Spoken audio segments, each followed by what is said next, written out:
If you talk to the people who grew up around the Venetian Lagoon, something odd happens when Poveglia comes up. Most islands draw out stories or jokes. Poveglia usually shuts the conversation down. Some call it unsafe. Others say it's better left alone. Many simply change the subject. Local boatmen rarely argue about why, they just leave it alone. Over the years, accounts have circulated among fishermen who work these waters at night. In one story, a small fishing boat passed the island as a wall of fog rolled in so suddenly it seemed to form around Poveglia itself. The engine, which had run all evening without a problem, stalled as the boat crossed an invisible line near the shore. While crew tried to restart the boat, they reported hearing a dragging sound from the direction of the trees, a slow, heavy, rhythmic sound, like bodies being pulled across the soil towards the old burn pits, where plague victims were once reduced to ash. Other reports described strange sounds riding on the wind on still nights. Not the general hum of the city or distant traffic, but specific painful noises, deep, tearing coughs that rise in the dark and then cut off. The kind of coughing described in historical accounts of the plague, when lungs were filling with fluid and blood. Sometimes listeners place the sound near the bell tower. Other times it seems to come from somewhere inside the undergrowth or the walls of the building itself. In the lagoon, Poveglia is not treated as a story to test or debunk. It's treated as a boundary, a place shaped by the events that most people prefer not to disturb. Tonight, we're going to step up to that boundary and look directly at what happened on that island, what is still being reported, and why so many people believe that Poveglia refuses to stay quiet. Welcome to Arcane Station. I'm your host, Mike Porter. Tonight, we're examining a place that stands out even among Europe's most troubled locations, Poveglia Island. It doesn't look dramatic from the water. It's a patch of trees, a leaning bell tower, and a cluster of decaying structures being swallowed by the lagoon. But its history is unusually well documented, and nearly every period of that history carries the same theme: suffering concentrated in one confined space. Unlike many haunted locations whose reputations grow from rumor or folklore, Poveglia's story is built on archives. Venetian records show how the island was repeatedly used as a quarantine station during plague outbreaks. Thousands of people were transported here, and I think the figure is around 160,000 people died on that island. So they were transported there when they were sick, suspected of exposure to disease, or simply unwanted in the city during a crisis. Most died within days. Their bodies were burned in pits. Some archaeologists estimate that parts of the soil contain layers of human ash several feet deep. Later, in the early 20th century, a psychiatric hospital was established on the island. Treatment standards in that era were already questionable, but Poveglia's isolation made it a place where procedures could be carried out with little oversight. Former records and testimonies point to a harsh environment, one where fear and despair were unavoidable parts of daily life. Since the hospital closed, modern reports from those who venture near the island and occasional unauthorized visitors have described events that seem tied directly to those chapters of the island's past. Tonight we're breaking Poveglia down into its component parts: the history that created the foundation, the geology and environment that may contribute to its atmosphere, the detailed modern claims that continue to surface, and the leading theories, scientific and spiritual, that attempt to explain why this island still feels active. Poveglia's history isn't long in terms of major events, but it is unusually concentrated. Most places endure one era of hardship. Poveglia endured several, each more severe than the last. And unlike other so-called haunted sites that depend on folklore, almost everything about this island is backed by records, excavation, or direct documentation. The first verified human activity on Poveglia dates back to around the 5th century.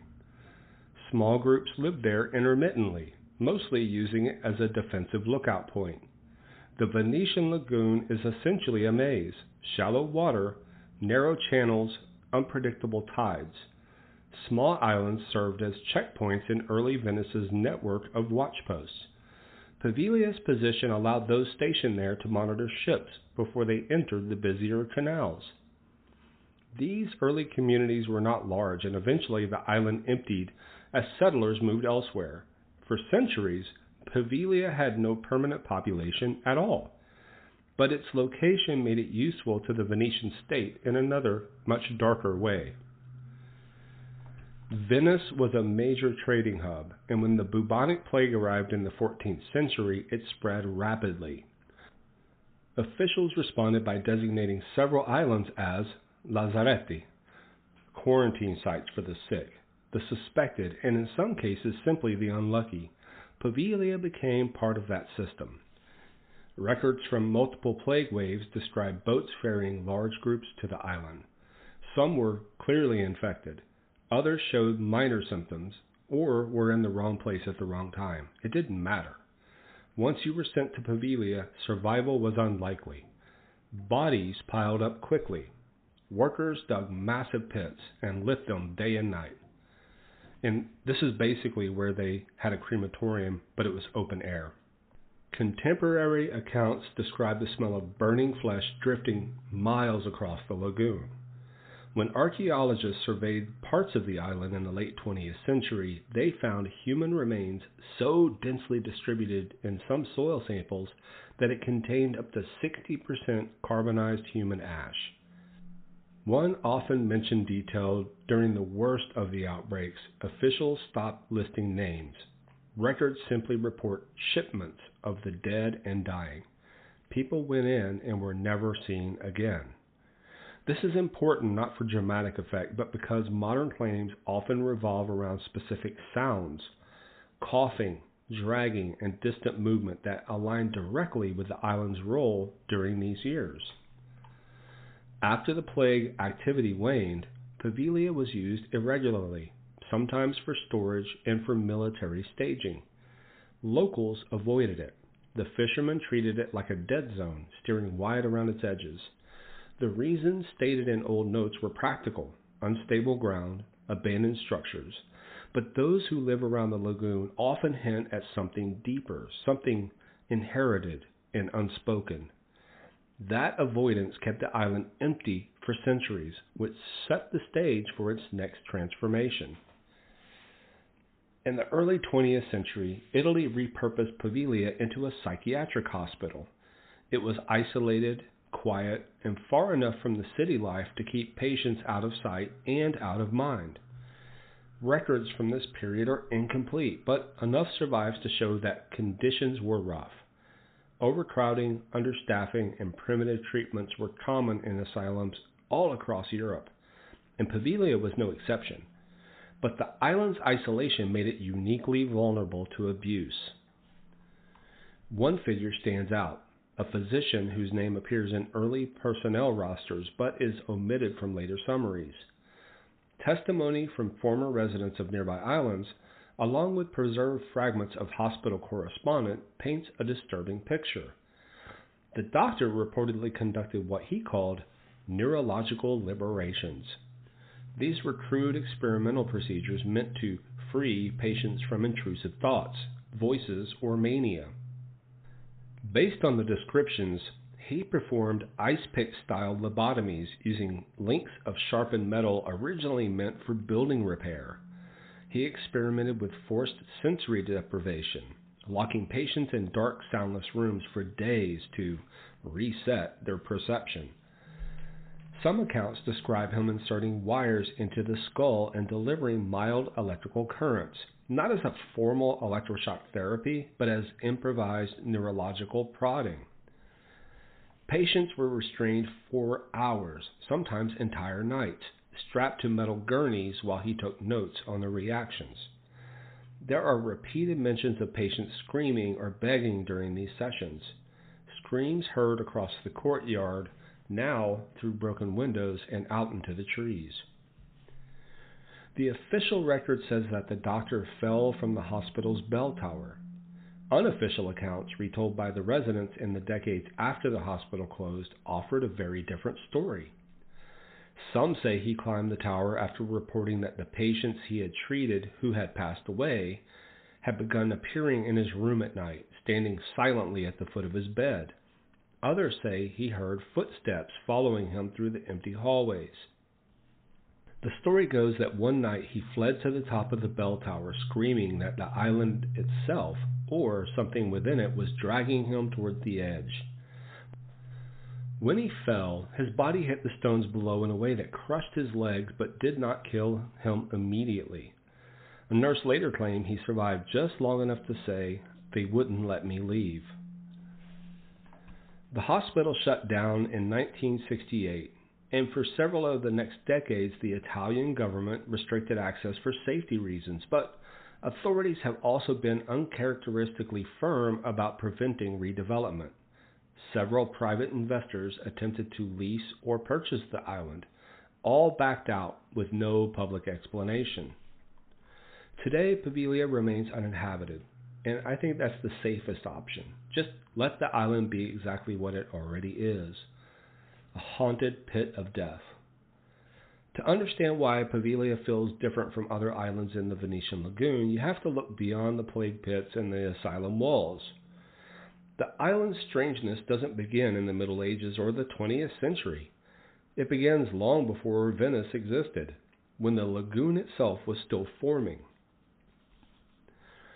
The Venetian Lagoon looks idyllic, but geologically it's volatile. It formed where rivers dropped their sediment over thousands of years, creating raised ridges surrounded by shallow, shifting waters. These ridges became the foundations for modern islands, Murano, Torcello, Lazaretto Vecchio, and Poveglia among them. The ground beneath Poveglia is a layered mix of fine marine sediment, clay and silt, mineral-heavy sand from ancient river flow, and in some places compacted organic material from centuries of plant decay.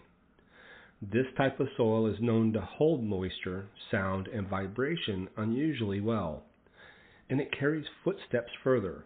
It makes whispers travel, and it creates odd acoustic pockets, areas where the sounds seem to warp or linger. Visitors to abandoned islands often comment that the air feels dense or pressurized. On Poveglia, this physical quality predates every tragic event that later unfolded there. In ancient cultures, wetlands occupied a unique place in the human imagination. They were considered thresholds, neither land nor water, neither solid nor fluid. Archaeologists in northern Italy have found evidence that Bronze Age communities treated these areas as spiritually significant. While Poveglia itself has not produced major prehistoric finds, and this is mostly because its upper layers were disturbed by later construction, but nearby islands have revealed wooden stakes shaped by human hands, fragments of pottery, temporary hearths, animal bones arranged in patterns, and personal tools buried deliberately in marsh ground. These suggest ritual deposition, offerings, or seasonal encampments. If Bronze Age group view the lagoon as a place where boundaries blurred, then the land Poveglia rests on may have already been associated with transition long before it gained its reputation as a quarantine zone. Before Venice was built, people navigated the lagoon by walking along elevated sandbars and drifting by small canoe. These natural ridges acted as safe paths above the mud.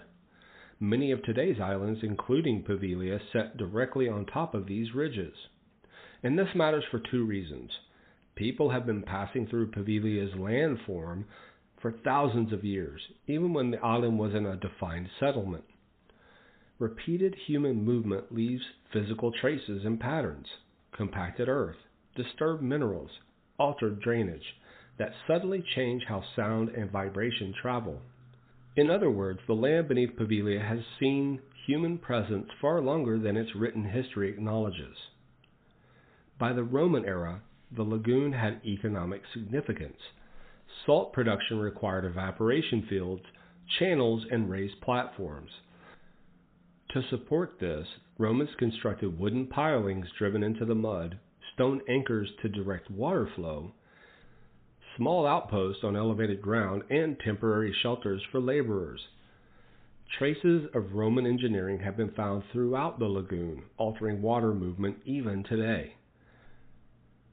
Though Poveglia appears only indirectly in Roman notes, its location along the navigable channel means that it likely served as a waypoint, a resting post, or a minor work site. This represents another layer of human passage, quiet, repetitive, and physically embedded in the land. After the fall of Rome, Christian hermits and small monastic groups used the lagoon for isolation. Nearby islands were home to modest retreats, and clergy traveled through the waterways regularly. Some early Christian writers make reference to the Quiet Islands west of Lido, unnamed but geologically consistent with Poveglia's position. These notes describe locations where prayer was easier because the world felt thin. While metaphorical, that sentiment parallels modern description of the lagoon's atmosphere: silent, reflective, and sometimes eerie. So here's where the geology becomes relevant for understanding Poveglia's modern reputation, and this is without leaning on trauma theories. Sound carries in unusual ways. Because of the dense, damp soil and the surrounding shallow water, voices echo strangely. Footsteps radiate further. Rustling vegetation can sound like movement, and distant noises can appear to originate right beside you. Investigators have recorded moments where the environment throws sounds across the island, creating distortions, even in daylight. The second thing that happens here is that fog forms faster. The meeting of warm canal water and cooler sea air produces rapid fog formation. Poveglia's shape channels this fog in unpredictable curls that rise suddenly, making people on passing boats feel like they've slipped behind a curtain. This matches many of the modern accounts we'll later cover, specifically reports of sudden visibility loss and disorientation. And the third thing is that the ground retains moisture and temperature. The island's soil holds cold air longer than the surrounding water. This produces natural cold pockets, sometimes dramatic enough to condense breath in one spot but not in another. Visitors have described stepping from warm air into a refrigerator, even on summer nights. These are physical, not paranormal characteristics, but they make the island's atmosphere ripe for misinterpretation or heightened sensitivity.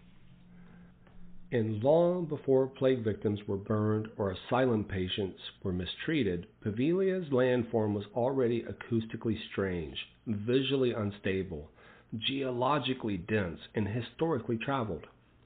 It's a place where environmental factors naturally distort perception, a place that collects layers of sediment, water, of sound, and eventually of human history. The island's later events didn't create its atmosphere, it amplified it. Next, we're going to move into a section where those later events begin to manifest. And this is the section we talk about the claims and the modern reports. And the modern reports from Poveglia fall into a few broad categories. They're auditory, they're visual, and they're physical. But what makes them stand out is how specific they are.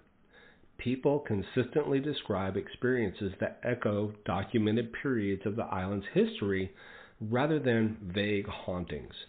No whispers without context. No random footsteps without the intention behind it.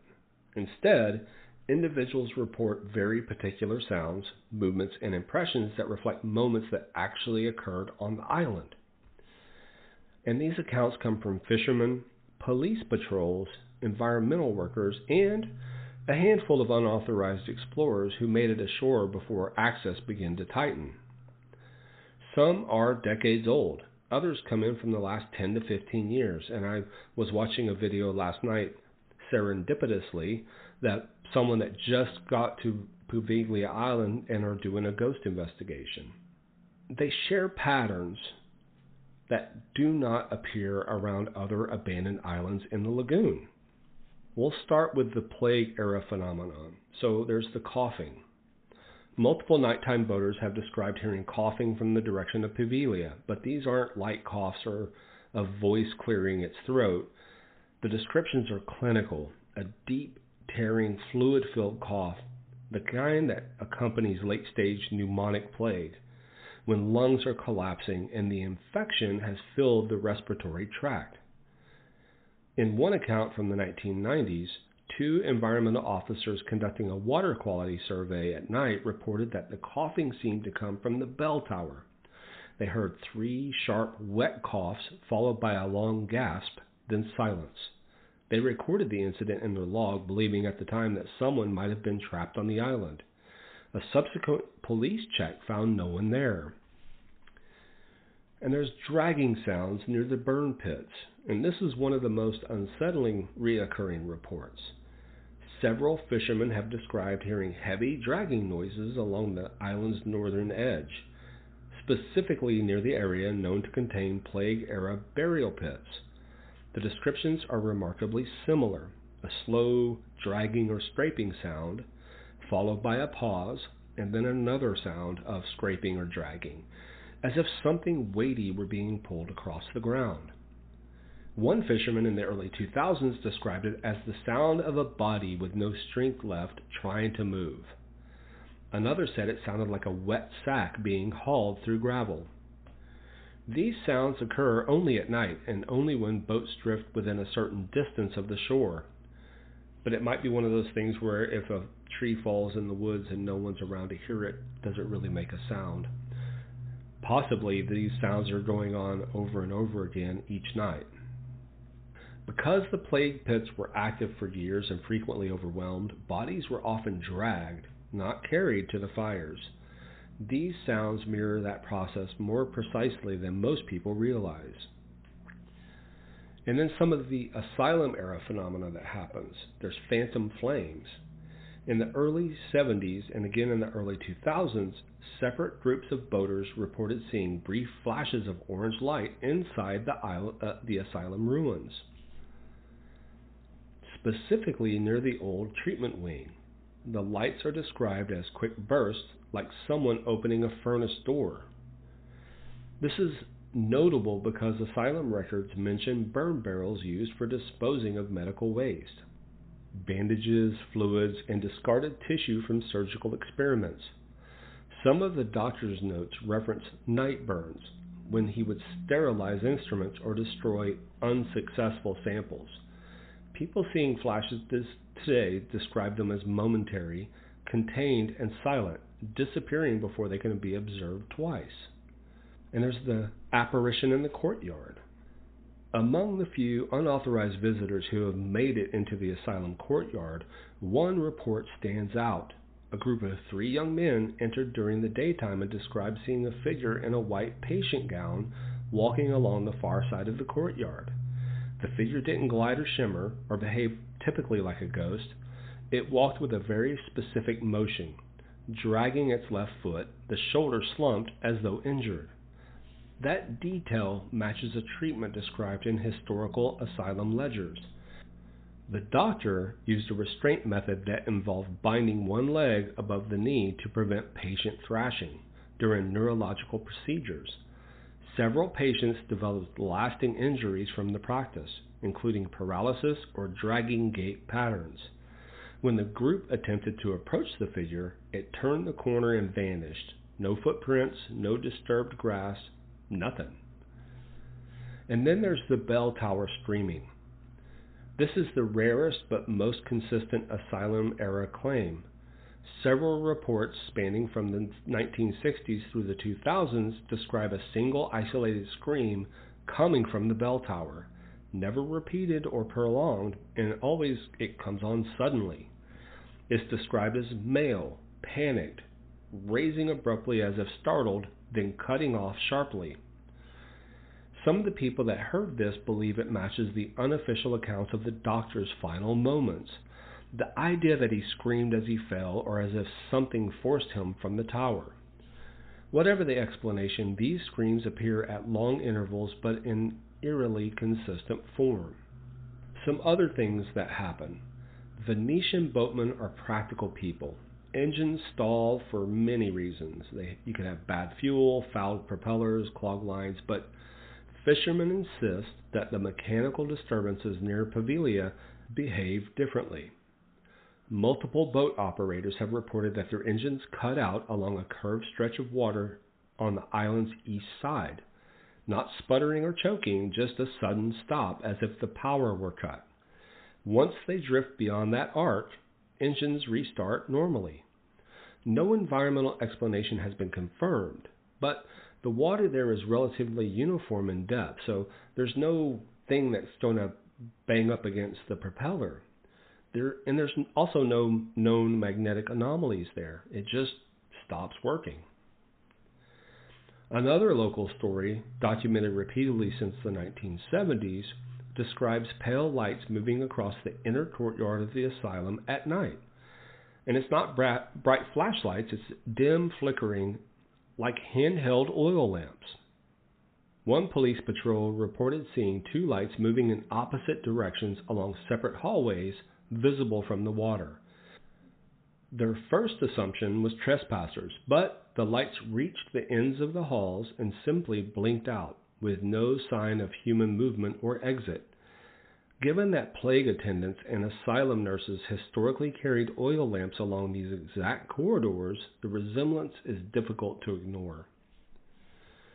And these aren't random noises or generalized hauntings. They match the plague-era medical descriptions, asylum-era treatment injuries, historical building use, and specific environmental behaviors documented in records. The events described today align with moments from the island's documented past, almost as if certain actions are replaying, or certain impressions surface when conditions are right. So next I'm going to examine the theories, both scientific and spiritual, that attempt to explain why Poveglia produced such targeted, historically aligned phenomena. There are two main frameworks that attempt to explain why this happens. One is scientific, rooted in geology, acoustics, and environmental physics. The other is spiritual, centered on consciousness and the persistence of human experience after death. They're not mutually exclusive. In fact, many researchers believe the two frameworks may be describing different sides of the same mechanism. The scientific approach isn't about proving that ghosts exist or don't exist. It's about understanding how environments like Poveglia can record, amplify, or replay sensory impressions so accurately that visitors, even today, experience echoes of past events. And I'm going to take a look at three factors. The first is material resonance. Poveglia structures, which are brick, stone, and tile, are dense, porous materials. Modern studies in acoustic physics show that certain minerals can absorb vibration and release it under the right circumstances.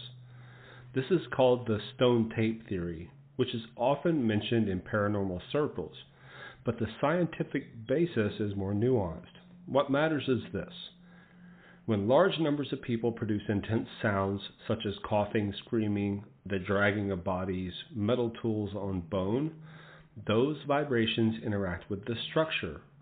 Over decades, even centuries, these interactions can leave physical impressions in a building's frequency response. Now, this doesn't mean that the island remembers. It means that the materials react to stimuli in ways that resemble memory. Another thing is moisture and conductivity. Poveglia's soil is saturated with brackish water. Salt water is a natural conductor. Add the mineral-dense soil described earlier, and you get a landscape that can carry electrical and vibrational energy further than most terrestrial environments.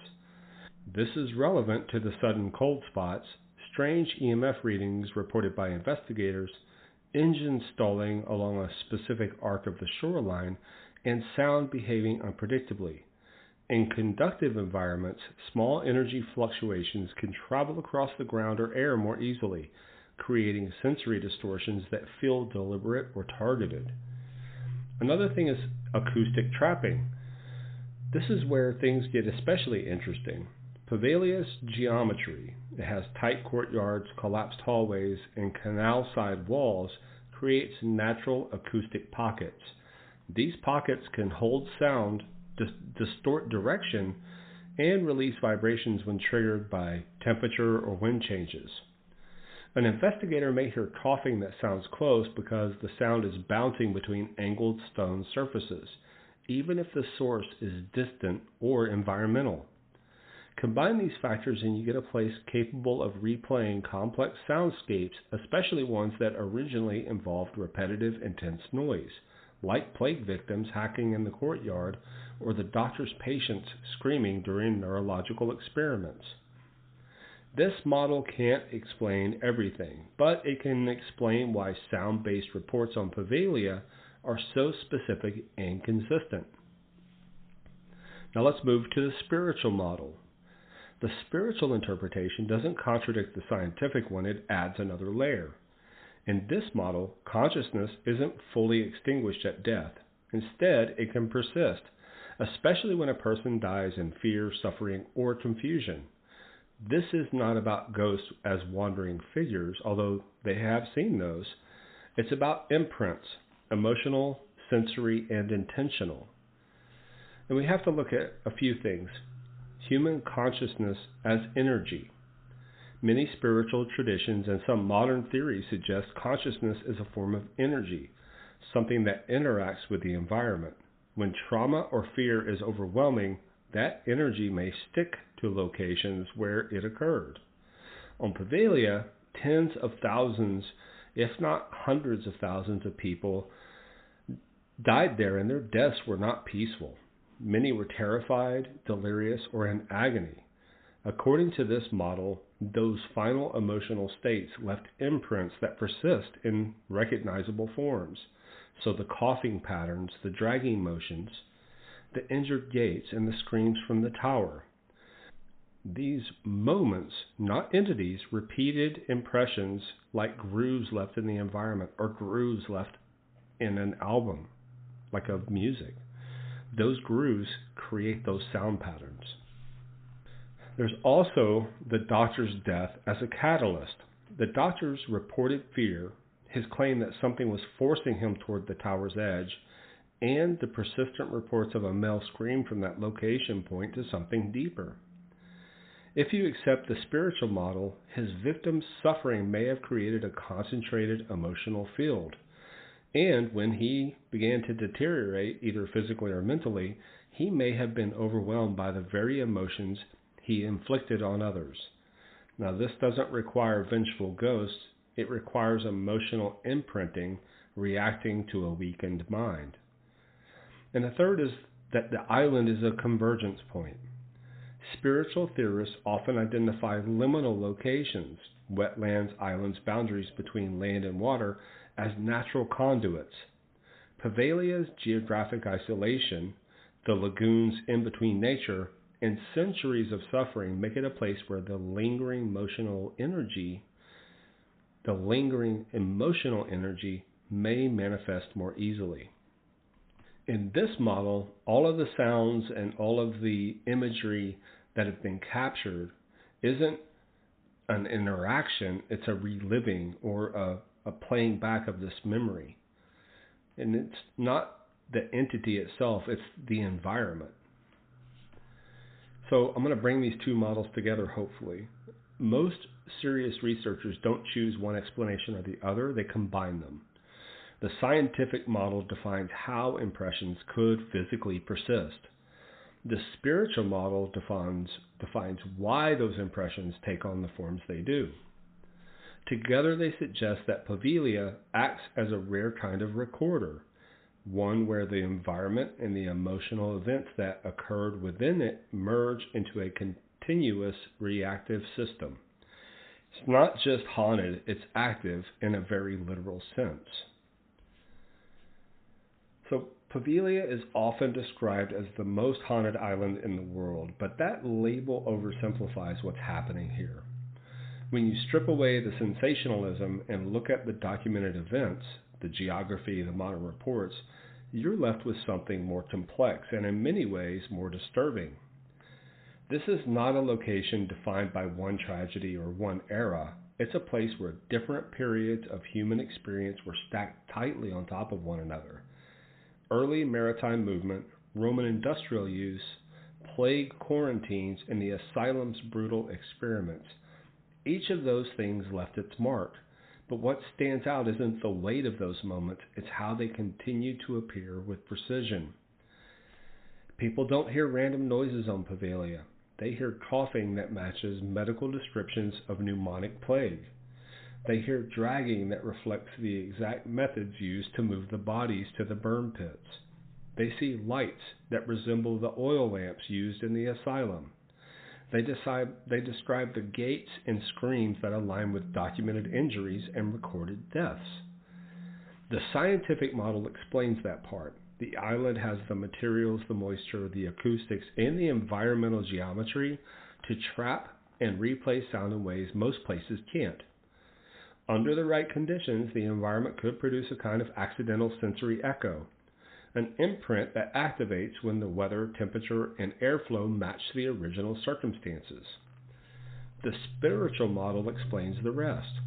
If consciousness leaves even a faint emotional impression when a person dies in fear or suffering, places like Poveglia would accumulate those impressions the way minerals accumulate in stone, not as ghosts with intention, but as repeating events tied to powerful moments of transition. Together, these models create a picture that feels fitting for a place like this. Poveglia isn't a myth. This is not a campfire story. It's a rare convergence of environment and experience, a location where the past doesn't just linger, it replays itself in fragments. And maybe that's why the locals still avoid it, not because they fear the dead, but because they recognize something about the island that words don't quite capture. Some places don't forget. Some places remember exactly what happened to them, and if you get too close, they may let you hear it too. All right, well, that wraps up tonight's episode of Arcane Station. Again, I'm your host, Mike Porter, and I want to thank you for walking with me through one of the most unsettling environments in Europe. Places like Poveglia challenge our assumptions about what our world remembers and how much of the past is still capable of reaching into the present. If this episode made you think or gave you a new angle on a place you've heard about before, consider subscribing to the show. It helps Arcane Station grow and pushes these investigations further into new locations, deeper archives, and the kinds of stories that deserve a closer look. If you've ever visited a place that felt charged, heavy, or strangely awake, I'd like to hear your story. You can reach me through the Arcane Station website or message me on social media. Your experiences help shape future episodes and sometimes uncover patterns I wouldn't have found otherwise. As always, thank you for spending your time with me and for supporting this work. Until next time, stay curious, stay aware, and trust your instincts when a place feels different. Sometimes the environment really is trying to tell you something. Y'all have a wonderful night.